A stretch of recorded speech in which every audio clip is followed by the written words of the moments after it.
नमस्कार, म कावेरी पौडेल। जनता टेलिभिजनद्वारा नियमित प्रसारित कार्यक्रम सन्दर्भमा यहाँहरूलाई स्वागत छ। दर्शकबिन, सन्दर्भमा हामी हरेक बुधबार युवाहरूको अन्तर्क्रिया लिएर यहाँहरूमाझ उपस्थित हुने गर्छौं र यसै अन्तर्क्रियाका लागि सन्दर्भको आजको श्रृङ्खलामा हामीसँग हुनुहुन्छ इलेक्ट्रिकल इन्जिनियर स्वेच्छा दाहाल। उहाँ हाम्रो स्टुडियोमा उपस्थित भइसक्नु भएको छ। आउनुहोस् उहाँलाई स्वागत गरौँ।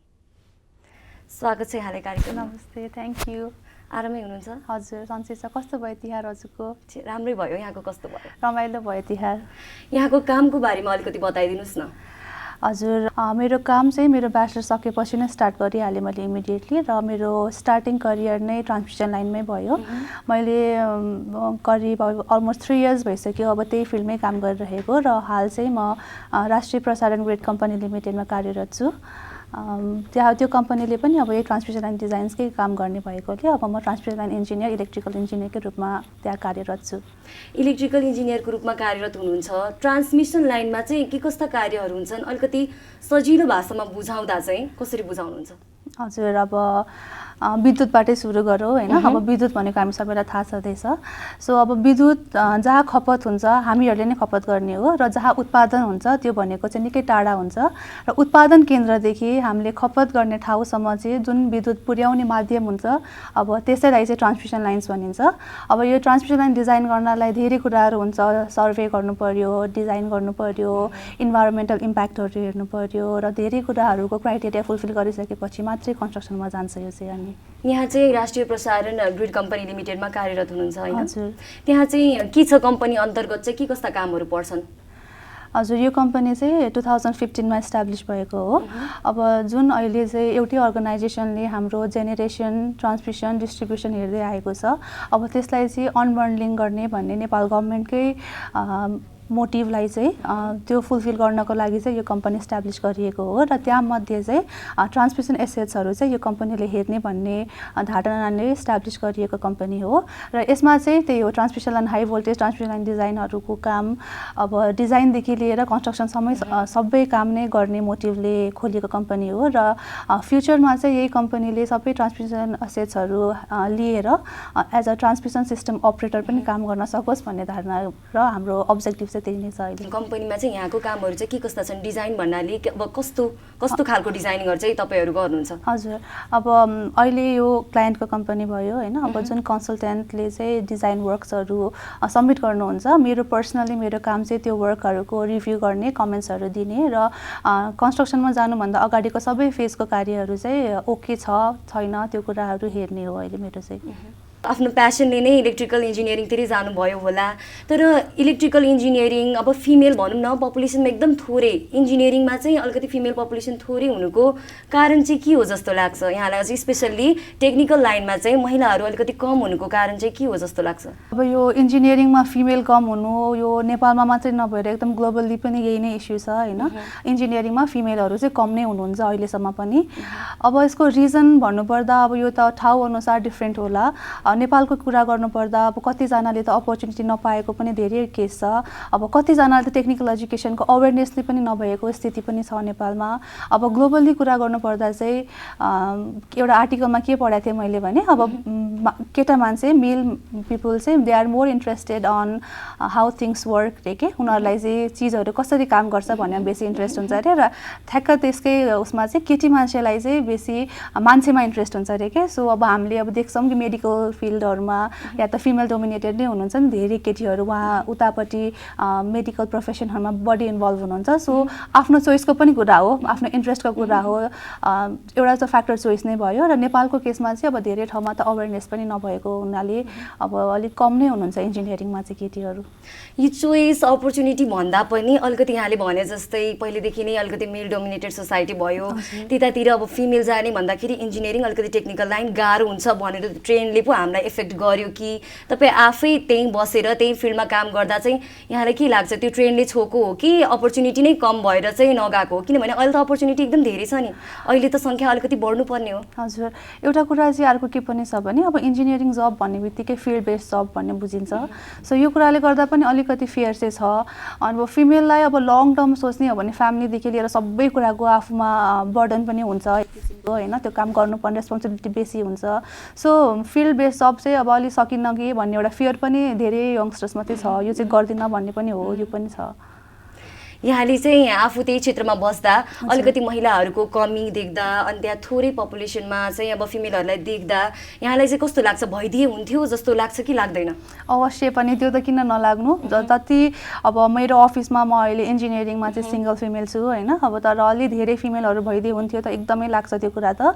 तर अब अहिले यस्तो ट्रेन्ड नै हेर्ने हो भने चाहिँ एकदम ग्रोइङ छ, इन्जिनियरिङमा पनि फिमेलहरू धेरै माथि आउँदै हुनुहुन्छ। धेरैवटा ग्रुपहरू छ, वुमन इन इन्जिनियरिङ भन्ने छ, वुमन इन टेक भन्ने छ। सो धेरैवटा फ्याक्टर छ, धेरै प्लेटफर्म छ आफूलाई प्रुभ गर्नको लागि, र अहिले मोटिभेट भएर जुन एउटा ट्रेन्ड छ त्यो चाहिँ बढ्दो नै छ फिमेल इन्जिनियरिङमा। भविष्यमा हामीले महिलाको सङ्ख्या बढाउन सक्छौँ? पक्कै पनि, एकदमै सक्छौँ। अब तपाईँ एउटा फिमेल होस्ट, अब आज म एकदम फिमेल नै छु, या पनि हामीले नै हो मोटिभेट गर्ने सबैलाई होइन। अब यसरी यो प्लेटफर्ममा पनि सब धेरैलाई हेर्नुहोस्, धेरैजना मोटिभेट हुनुहोस्, त्यसरी नै त बढाउने, अवश्य पनि बढ्छ। यहाँले चाहिँ आफ्नो कार्यक्षेत्रमा वर्किङ कल्चर चाहिँ कस्तो पाउनुहुन्छ? जस्तै हामी भन्छौँ नि, जहाँ पनि अलिकति फिमेल कम हुनु अनि अलिकति फिमेलले लिड गर्ने बित्तिकै त्यहाँ अलिकति धेरै क्वेसन अराइज हुने, अलिकति हर्डल धेरै क्रिएट हुने, लिड गरिहाल्दैन कि सकिहाल्दैन कि भन्ने खालको अलिकति विश्वास दिलाउने सुरुमा एकदम गाह्रो हुन्छ नि। यसलाई चाहिँ तपाईँले कस्तो पाउनुभयो आफ्नो कार्यक्षेत्रमा चाहिँ? मेरो कार्यक्षेत्र चाहिँ हामीहरू एकदम यङ टिम छौँ, एकदम मोटिभेटेड। हामी सबैजना यङ प्रोफेसनल्स भएको हुनाले त्यति धेरै त्यस्तो फिमेल डोमिनेसनहरू चाहिँ मैले चाहिँ पाएको छैन होइन। एकदम एनर्जेटिक, एकदम मोटिभेटेड, केही गर्नुपर्छ भन्ने टिम छ मेरो चाहिँ। अब त्यसरी अरू फिल्डमा पनि अब हुन्छ हुँदैन, अब त्यो चाहिँ जस्तो कुनै प्रोजेक्ट अब अलिकति फिमेलले लिड गर्दा र मेलले लिड गर्दा फरक देख्नुहुन्छ कि हुन्न? हजुर, अब यो कुरामा चाहिँ एकदम मेरो पर्सनल एक्सपिरियन्सले भन्दा चाहिँ जुन एउटा लिड गर्ने क्यापेसिटी छ त्यसमा चाहिँ मैले केही पनि डिफ्रेन्स देख्दिनँ। एउटा कुनै प्रोजेक्ट मेलले लिड गर्नुहुन्छ र अर्को एउटा प्रोजेक्ट फिमेलले लिड गर्नुहुन्छ भने दुवैजना इक्वली केपेबल हुनुहुन्छ।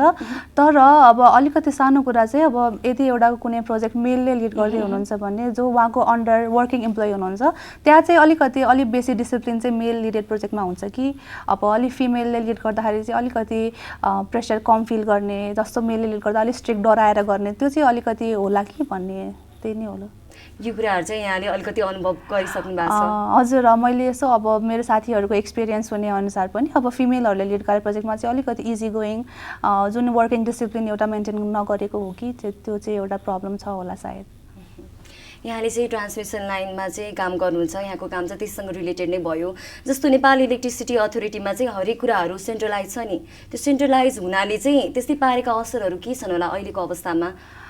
हजुर, अब नेपालको एनर्जी सिस्टम नै भर्टिकली इन्टिग्रेटेड छ होइन।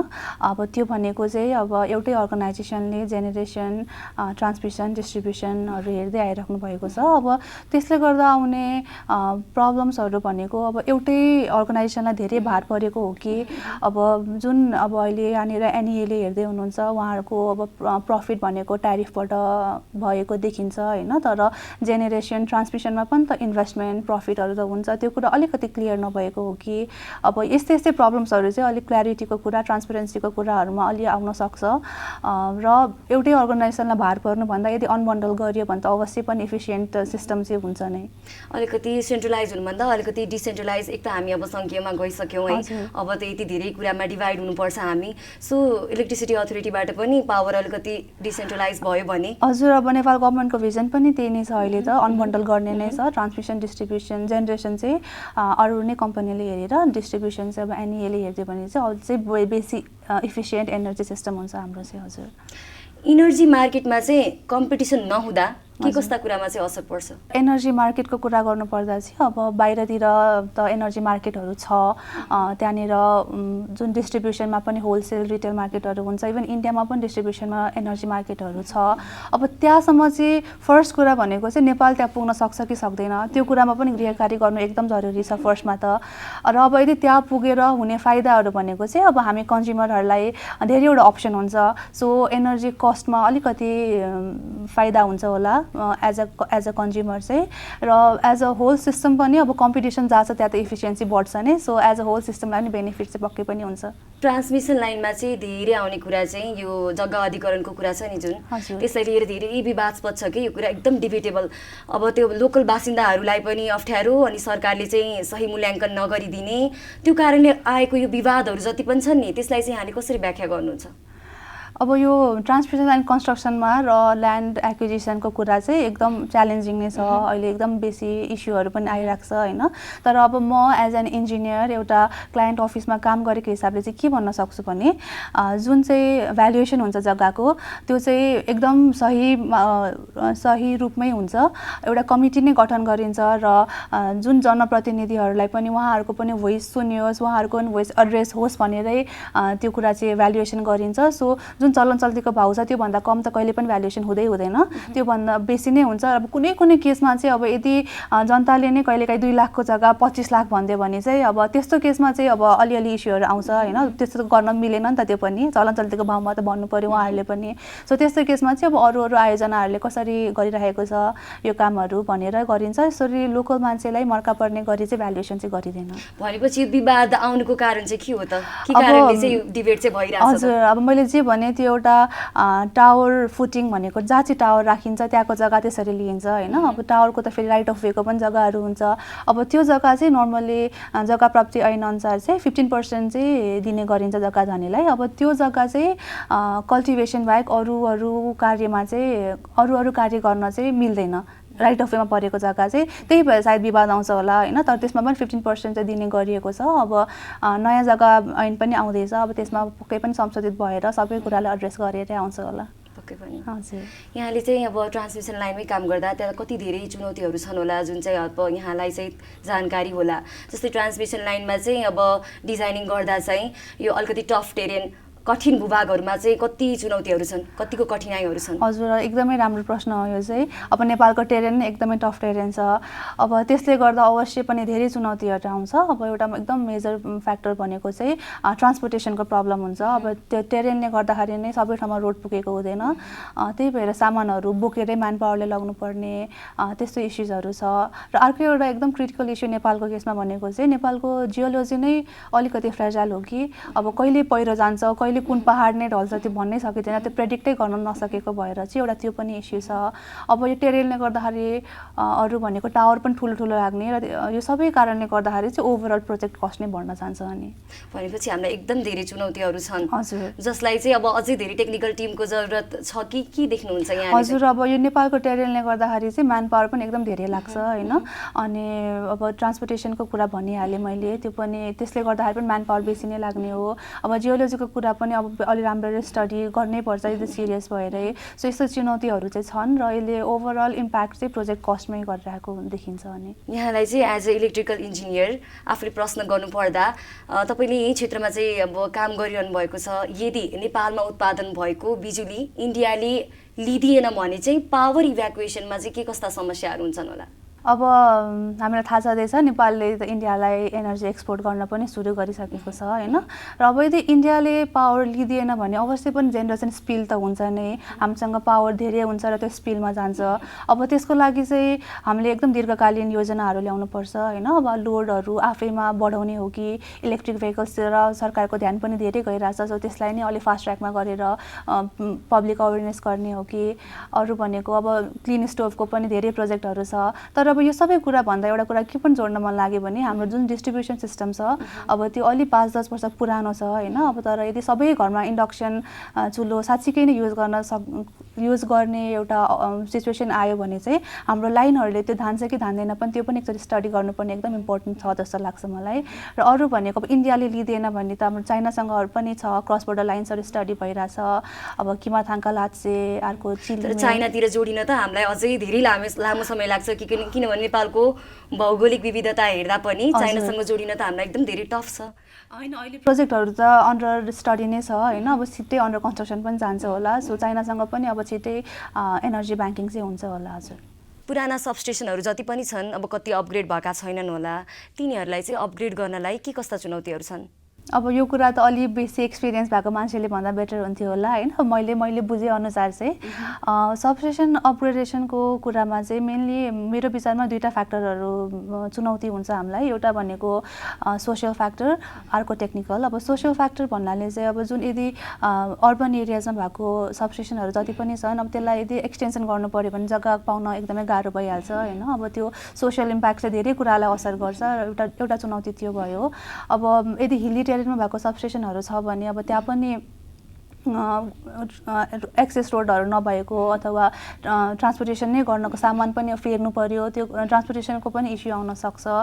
अरू इस्युज भनेको अब यदि नेपालमा चाहिँ अब एउटा सबस्टेसन छ, यदि एक्सटेन्ड गर्नु पर्यो भने अब एउटा म्यानुफ्याक्चररको सामान चाहिँ अलरेडी इन्स्टल भइसकेको हुन्छ। अब यदि बे एक्सटेन्सनहरू गर्नु पर्यो भने कम्प्याटेबल सामान चाहियो होइन, सेम म्यानुफ्याक्चररको भए झन् बेटर हुन्थ्यो। तर अब हाम्रो जुन सार्वजनिक खरिद नियम छ त्यसले चाहिँ एउटा एकदम स्पेसिफिक भएर निकाल्न चाहिँ दिँदैन कि। सो ओपनमा जानु पर्दाखेरि चाहिँ अब कस्तो सामानहरू आउँछ हामीले भन्न सकिन्न हो, त्यो एउटा इस्यु चाहिँ त्यो पनि छ। हजुर, यहाँले चाहिँ इन्जिनियरिङ क्षेत्रमै आफ्नो समय चाहिँ दिइसक्नुभयो। यहाँलाई अर्को प्रश्न पनि के हुन्छ भन्दा जस्तै हामीसँग भएका प्रोजेक्टहरू यो ढल्केबर भरतपुर लाइन 12 वर्षदेखि चाहिँ कन्स्ट्रक्सनमै छ, अझै पनि सम्पन्न भएको छैन। त्यसै गरी अर्को चाहिँ यो खोकना हर्सिदी चापागाउँ खोकना हर्सिदी 132 kV को यो पनि निर्माणमै छ अझै पनि। यी प्रोजेक्टहरू चाहिँ किन यति लामो समय लागेको, अहिलेसम्म पनि किन निर्माण हुन नसकेको होला? हजुर, अब यो प्रोजेक्टमा म आफै पर्सनली चाहिँ इन्भल्भ भएको छैन होइन, मैले यसको आन्सर गर्दा अलिक उपयुक्त पनि नहोला। अब न्युजमा आएअनुसार नै मैले जति बुझेको छु त्यति चाहिँ म भन्न चाहन्छु। जुन ढल्केबर हेटौडाको कुरा गर्नुभयो, त्यो 400 kV को लाइन चाहिँ अब त्यहाँ इस्यु भनेको चाहिँ कन्ट्र्याक्टरको हो, एकदम कन्ट्र्याक्टर चेन्ज भइराख्ने, कन्ट्र्याक्टरले ठेका तोडिदिने, त्यो इस्युहरू आएर चाहिँ अब कम्प्लिट अहिलेसम्म हुन नसकेको। तर अहिले एकदमै सबस्टेसन चार्ज गर्ने सिचुएसनसम्म पुगिसक्यो होइन। त्यो चाहिँ यो लाइन चाहिँ हामीले छिट्टै नै अब चार्ज भएको सुन्न पाउँछौँ। अर्को कुरा गर्नुभयो हरिसिद्धीको 132 kV को लाइन, त्यो लाइन चाहिँ एक्चुअली पाटनबाट पास हुन्छ। अब पाटन आफैमा एउटा ऐतिहासिक सहर भयो, अब त्यो ऐतिहासिक ब्युटी चाहिँ ह्याम्पर नहोस् भनेर त्यहाँ एकदम सोसियल इस्युजहरू आइरहेछ। त्यहाँको अब लोकल मान्छेहरूले चाहिँ यसो गर्नु हुँदैन भनेर चाहिँ त्यो लाइनको कन्स्ट्रक्सनमा अवरोध आइरहेको छ अहिले चाहिँ। तर अब यो सँगसँगै पाटनमा एउटा 66 kV को लाइन छ, 66 kV को लाइन छ अहिले। अब त्यो लाइनलाई यदि एसटिएलएस कन्डक्टरले नै अपग्रेडै गर्यौँ भने पनि डबल क्यापेसिटी नै हुँदा पनि पाटन जस्तो एउटा ग्रोइङ सहर जुनमा चाहिँ एकदमै धेरै लोड डिमान्ड छ, त्यसको लागि पनि यो लाइन कन्स्ट्रक्सन हुनु चाहिँ एकदमै इम्पोर्टेन्ट छ। र अब पक्कै पनि एनइए गभर्मेन्ट र त्यहाँको पाटनको मान्छेहरू सब कसैलाई पनि ह्याम्पर नहुने गरी योजना चाहिँ आउँछ होला कसरी बनाउने भनेर। भनेपछि हामीले अलिकति लङ लास्टिङ र सस्टेनेबल डेभलपमेन्टको वेबाट चाहिँ सोच्नु पर्यो अब चाहिँ। हजुर, अब मान्छेहरूलाई पनि आफ्नो सोसियल भ्याल्युजहरू कसरी राख्ने र गभर्मेन्टलाई यो लाइन कन्स्ट्रक्सन हुनु त एकदमै इम्पोर्टेन्ट छ होइन। अब त्यो कसरी कन्स्ट्रक्सन गर्ने भन्ने चाहिँ एउटा योजना चाहिँ आउँछ नै। अब यहाँले चाहिँ पिएचडी पनि गर्दै हुनुहुन्छ इफेक्टिभ ट्रान्समिसनमा। हजुर हजुर, के छ यसले चाहिँ भविष्यमा चाहिँ कतातिर सोच राख्नु भएको छ, नेपाललाई चाहिँ कताबाट बेनिफिट हुन्छ? मेरो अब हजुरले भनिहाल्नुभयो मेरो पिएचडीको थिम चाहिँ इफेक्टिभ ट्रान्समिसन हो। मेरो मास्टर्स प्रोजेक्ट पनि अब थेसिस पनि सिमिलर डोमेनमै थियो। अब मेन इस्यु चाहिँ नेपाल, मैले मास्टर्स पनि आइएनपिएसमै गरेको भएर चाहिँ अब नेपालमा हामीहरू रिलायबिलिटी ओरिएन्टेड भ्यू छ, स्टडीहरू त धेरै नै भइरहेको छ। तर जुन एउटा वर्ल्ड पावर सिस्टम छ त्यहाँ चाहिँ उहाँहरू धेरै माथि पुगिसक्नुभयो हामीभन्दा, एकदम न्यू टेक्नोलोजिजहरू न्यू अप्रोच छ स्टडीको। अब त्यसको गर्दाखेरि चाहिँ अब जुन मेरो पिएचडी छ त्यसमा चाहिँ मैले नेपाललाई चाहिँ एउटा फ्युचर रेडी स्मार्ट ग्रिड कसरी बनाउन सकिन्छ, नेपालको रिलायबिलिटी सेक्युरिटी नेपालको ग्रिडको कसरी बढाउन सकिन्छ भन्ने कुराहरू चाहिँ स्टडी गर्ने हो। यहाँले चाहिँ पिएचडी नेपालबाटै गर्दै हुनुहुन्छ या बाहिरैबाट? मेरो पिएचडी चाहिँ एउटा जोइन्ट पिएचडी हो, डबल डिग्री पिएचडी हो, काठमाडौँ युनिभर्सिटी र युनिभर्सिटी अफ साउथ इस्टर्न नर्वेबाट। सो भविष्यमा चाहिँ पक्कै पनि नेपालमै बसेर काम गर्ने प्लान बनाउनु भएको होला? हजुर, मेरो पिएचडी पनि मैले आइएनपिएसमै गर्ने प्लान गरेको छु होइन। अब अरू सिस्टममा पनि गरिन्छ होला, तर आइएनपिएस पनि पक्कै पनि गर्छु र नेपालको लागि एउटा बेनिफिट हुने नै आउटपुट चाहिँ निकाल्ने मेरो टार्गेट छ। जस्तो युवाहरूमा चाहिँ क्षमता हुँदै पनि बाहिर जानु र उतै पलायन हुनुलाई चाहिँ के भन्नुहुन्छ आफै एक युवा भएर? अब त्यो एकदम दुःख लाग्दो कुरा हो होइन। अब युवाहरू हाम्रो वर्तमान पनि युवाहरू नै हुनुहुन्छ, हाम्रो भविष्य पनि युवाहरू नै भएको हुनाले चाहिँ अब युवाहरूमा मैले देखेको प्रब्लम भनेको चाहिँ जो अलिकति स्किल्ड हुनुहुन्छ उहाँहरू बाहिर गइहाल्नुहुन्छ, जो अब बाँकीहरू हुन्छ उहाँहरू खाडी मुलुकतिर जानुहुन्छ होइन। अब यो त एकदम दुःख लाग्दो कुरा हो। हामीले जसरी पनि अब इम्प्लोइमेन्ट क्रिएट गरेर आफ्नो युवाहरूलाई चाहिँ बाहिर जान दिनुहुन्न होइन। र यो गऱ्यौँ भने पक्कै पनि जुन अहिले यो आयातमुखी अर्थतन्त्र छ त्यसलाई चाहिँ निर्यातमुखी अर्थतन्त्रमा पक्कै पनि परिवर्तन गर्न सकिन्छ। आजको हाम्रो यो सन्दर्भ पनि युवा विशेषमै केन्द्रित भएको हुँदा देश विकासमा युवाको चाहिँ कति खाँचो छ? त्यो त अब शब्दले पनि बयान गरेर नसकिने हो यसको इम्पोर्टेन्स भनेको त होइन। अब हामी सबैजनाले चाहिँ आफ्नो आफ्नो सेक्टरमा कसरी मेहनत गर्न सकिन्छ, कसरी चाहिँ आफ्नो कन्ट्रिब्युसन दिन सकिन्छ भन्ने एकदमै सोच्नु जरुरी छ होइन। मैले त एक्चुअली बाहिरभन्दा पनि नेपालमै धेरै स्कोप पनि देख्छु। अब यहाँ स्टडी हुन नै बाँकी भएको हुनाले हामीलाई झन् एउटा अपर्च्युनिटी हो त्यो स्टडी गरेर या डेभलपमेन्ट गर्नु भनेको त आफैमा पनि एउटा अकम्प्लिसमेन्ट हुन्छ होइन। सो युवाहरूको एकदमै नेसेसरी छ र अब यस्तै प्लेटफर्महरूबाट उहाँहरूलाई अलिक प्रेरणा दिन सकिन्छ कि हाम्रो भोइसहरू राख्न पाउनुमा पनि अब धेरै ठुलो कुरा हो होइन। अब यसरी नै सायद प्रेरित गरेर युवाहरूलाई देशमै राख्न सकिन्छ होला। हामी कार्यक्रमको लगभग अन्त्यतिर आइसकेका छौँ। जस्तै एक युवा भएर यहाँले यति धेरै विषयहरू चाहिँ यहाँ आएर बताइदिनु भयो। अहिलेको अवस्थामा चाहिँ एक युवाले आफ्नो विषय, राजनीतिक अवस्था, समसामयिक विषय चाहिँ यस्तै कुनै प्लेटफर्ममा आएर चाहिँ आवाज उठाउन कति जरुरी छ त? यस्तै कुनै प्लेटफर्म पाउनु पनि एकदम ठुलो कुरा हो। फर्स्टमा त म हजुरलाई पनि धेरै धेरै धन्यवाद दिन चाहन्छु। यहाँलाई पनि धेरै धेरै धन्यवाद। हजुर, अब यस्तै प्लेटफर्म चाहिँ मलाई देशको हरेक कुनाको युवाले पाओस् होइन, उहाँहरूको भोइस पनि हामीले सुन्न पाऊँ र एकदमै इम्पोर्टेन्ट छ यस्तो प्लेटफर्ममा आएर आफ्नो भोइस रेज गरेर आफ्नो एउटा आइडियोलोजी दिनु भनेको चाहिँ एकदम इम्पोर्टेन्ट फ्याक्टर हो। यसले चाहिँ अब भविष्यमा युवाहरूलाई सकेसम्म मोटिभेट गरोस् भन्ने पनि हाम्रो योजना छ। त्यही भएर पनि सायद युवाहरूले यसरी आएर बोलिदिनु एकदमै जरुरी छ। हजुर, एकदमै। अब म भए अब म जस्तै धेरै हुनुहुन्छ होला।